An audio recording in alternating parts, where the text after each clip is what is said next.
Mixed martial arts, and the UFC in particular, were considered clandestine blood sports in their early years. But overall, the promotion and mixed martial arts have progressed and become a part of the mainstream. Still, the UFC has had a rather rocky past and present, even if it has helped some of the most well-known sportsmen in the world get their start.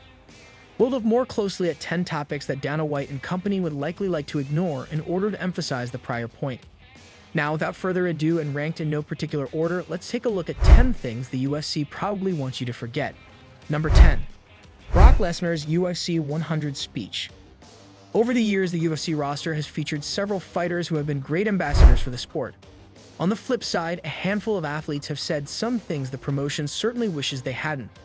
One such example of a fighter going off the rails was Brock Lesnar's UFC 100 post-fight interview. After avenging his loss to Frank Mir, the WWE star went on a very memorable, albeit ill-advised rant. During the interview, Lesnar proceeded to insult one of the promotion's sponsors, Bud Light. After the fact, realizing he had gone a bit too far, the future UFC champ made a rare apology. Number 9. The temporary banning of Ariel Helwani. The M&A Hour host, Ariel Helwani, is the most recognized journalist in the sport. As such, fans and pundits alike were shocked to learn that he had been escorted out of UFC 199 and received a lifetime ban from the organization. According to the UFC, Helwani was given the boot for scooping stories without the promotion's authorization, most notably that Brock Lesnar would be competing at UFC 200.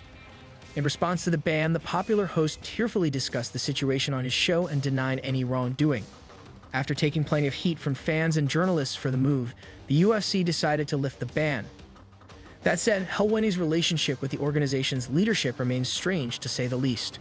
Regardless of who was at fault, the UFC looked like they were banning a journalist for doing his job and came across as bullies. Number 8. The brutal beginnings of the UFC. For the most part, mixed martial arts is seen as a legitimate professional sport.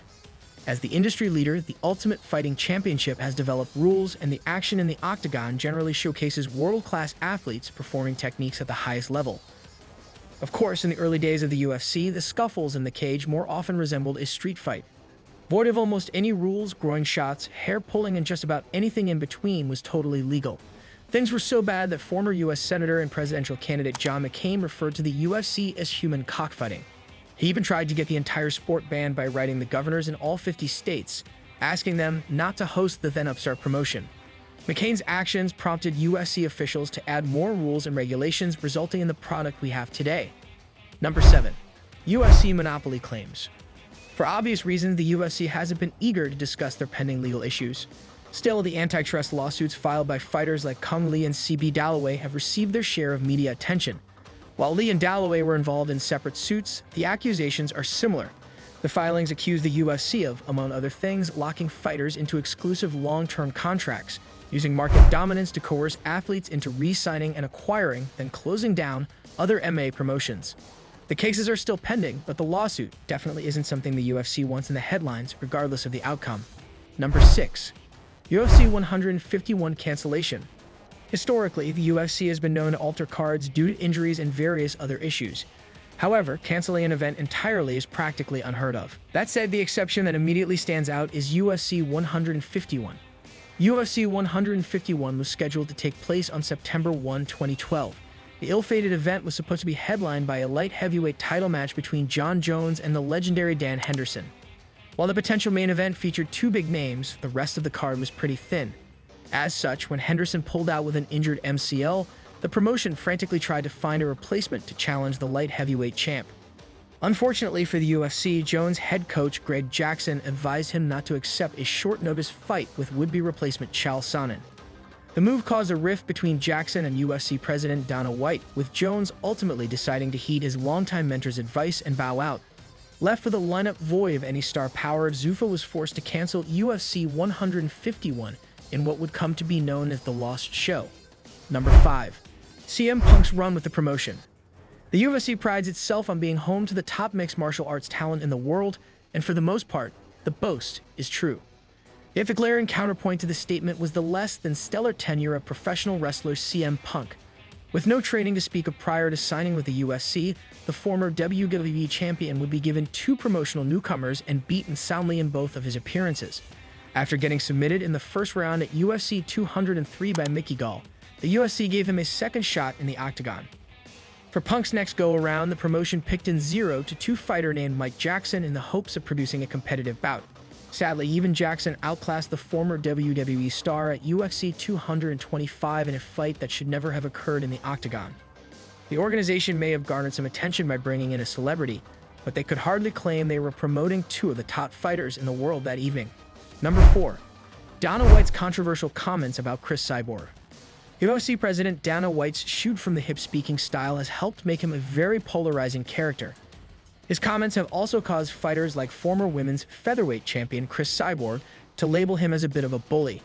Following the 2014 World MMA Awards, White famously stated that his future employee looked like Vanderlei Silva in a dress.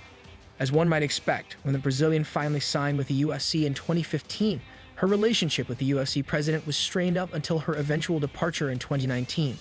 Various media outlets understandably criticized White for a comment that was considered harsh at the time and will most certainly continue to age poorly. Number 3. Paul Daley sucker-punching Josh Koscheck. The UFC 113 title eliminator between Josh Koscheck and Paul Daley would have likely been a forgotten bout if not for the post-fight fireworks. In a contest that had plenty of tension in the build-up, Koscheck used his wrestling to secure an easy decision win. In the aftermath, Daley would proceed to land one of the most famous sucker punches in MMA history. The sucker punch was precisely the type of antic MMA critics use as ammunition to argue against the legitimacy of the sport. Wishing to mitigate the damage, UFC President Dana White decided to ban Daley from the promotion for life. Though Paul Daley would become a star outside the organization, the ban was never lifted. Number 2. Fighter backlash from the Reebok deal. One of the ways the UFC attempted to improve its standing in the sports world was the infamous Reebok sponsorship deal. Rather than athletes earning income from wearing several brands' logos on their apparel, promotion only allowed them to don customized Reebok gear. While this may have helped clean up the organization's image, with gear promoting condoms and other less wholesome products no longer visible, many fighters lost substantial income. The UFC created a tier system to dole out the Reebok money based on how many fights a mixed martial artist had under their banner. At the bottom tier, a fighter who competed 1 to 5 times in the octagon received just $2,500 per bout.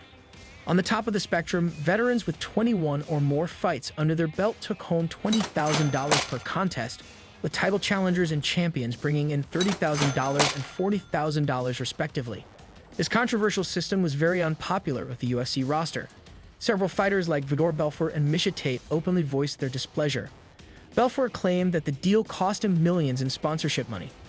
Former women's bantamweight champ Miesha Tate keenly pointed out that the tier structure was inherently unfair to women, as the UFC only began promoting female fights in 2012, roughly 2 years prior to when the deal was enacted. According to Forbes, the average fighter stood to lose approximately $100,000 a year. The Reebok deal was disastrous for the majority of the competitors and prompted pundits to accuse the UFC of exploiting their fighters. Number 1. Fighter pay controversy. In truth, the Reebok deal was part of a more prominent issue, that being fighter pay. The hot-button topic has been a talking point for years. That said, it's been a surprising source that's brought the issue to the forefront recently: boxer and social media personality Jake Paul. People like Paul have claimed that fighters putting their bodies on the line deserve to be compensated better. At present, the UFC reportedly pays its fighters less than 20% of the revenue it brings in. To give that number some perspective, NFL players earn about 48% of their league's income. While UFC megastars can make as much as $3 million per fight, athletes on the bottom tier still bring in as little as $10,000 per fight. The average pay for a fighter in 2020 was $147,965. It should be noted that the previously mentioned numbers are prior to taxes being taken out and don't include the money fighters pay their cornermen. Fair or unfair, the fighter pay discussion has not been good for the UFC's image. As always, if you guys enjoyed the video, please be sure to let me know by leaving a like and subscribing to our channel. Apart from that, thanks so much for watching, and we'll see you on the next one.